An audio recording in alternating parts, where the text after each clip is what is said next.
దాదాపుగా 20.24 లక్షల మంది రైతులకు లబ్ధి చేకూరే విధంగా ఆ భూములన్నిటి మీద 20 సంవత్సరాల పైచిలుకు దాని మీద స్వాధీనంలో ఉన్నటువంటి వారికి కేటాయించి 20 సంవత్సరాలు దాటినటువంటి వారికి ఆ భూముల మీద హక్కు కల్పిస్తూ అనేక చుక్కల భూములు కానీ, అసైన్డ్ భూములు కానీ, ఇనాం భూములు కానీ, అలాగే సర్వే ఇనాం కానీ, షరతులతో కూడినటువంటి పట్టా భూములను కానీ, వీటన్నిటి మీద నిపుణులతోటి సలహాలు తీసుకొని వారి సూచనల మేరకు ఈ రాష్ట్రంలో పేదవాడుగానే ఉండడానికి వీల్లేదు, పేదవాళ్ళు ఖచ్చితంగా వారి యొక్క భవిష్యత్తును దిద్దుకోవాల్సినటువంటి అవసరం ఉంది.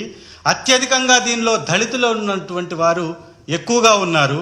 వారికి సంబంధించి దాదాపుగా అసైన్డ్ భూములు 15,21,160 మంది రైతులకు సంబంధించినటువంటి దాదాపు 27,41,698 ఎకరాలు దశాబ్దాలుగా వాళ్ళు సాగు చేసుకుంటున్నప్పటికీ హక్కు లేక వారు పేదవారుగానే ఉంటూ వారి బిడ్డల్ని కనీసం చదివించుకోవడానికి కూడా అర్హత లేక, ఆర్థిక స్తోమత లేక ఇబ్బంది పడేటటువంటి వారిని ఆదుకోవాలని తీసుకొచ్చినటువంటి ఒక మహా గొప్ప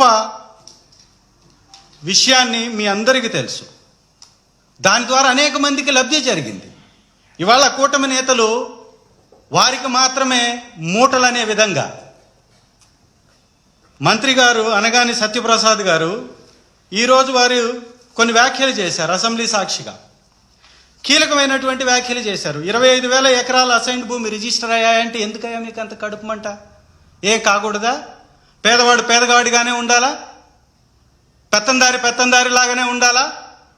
కూటమి నేతలు మాత్రమే మూటలు దోచుకొని కట్టుకొని తిరగాల?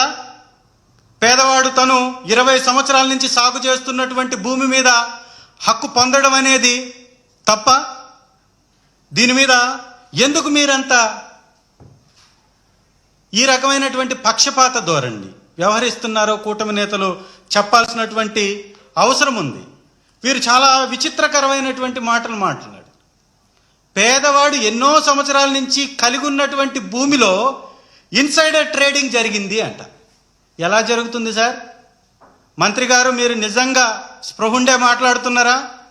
దీని మీద అవగాహన ఉండే మాట్లాడుతున్నారా? ఈ భూమి దశాబ్దాలుగా ఆ పేదవాళ్ళ దగ్గర ఉంది, ఆ దళితుల దగ్గర ఉంది, ఆ వెనుకబడినటువంటి వర్గాల దగ్గర ఉంది, ఆ మైనారిటీ సోదరుల దగ్గర ఉంది. దీనిలో ఇన్సైడ్ ట్రేడింగ్ ఎలా జరుగుతుంది? అంటే పేదవాడు ఎదగటాన్ని చూడలేనటువంటి కూటమి, పేదవాళ్ళని బాగు చేస్తుంటే అడ్డుకునేటటువంటి కార్యక్రమాలకి పాల్పడుతూ వాటిని అడ్డుకోవటానికే ఒక ప్రణాళికాబద్ధంగా ఇవాళ సత్యప్రసాద్ గారితోటి, మంత్రి గారితోటి వ్యాఖ్యలు చేసినట్టుగా ఈ కూటమి ప్రభుత్వాన్ని మనం ఒక్కసారి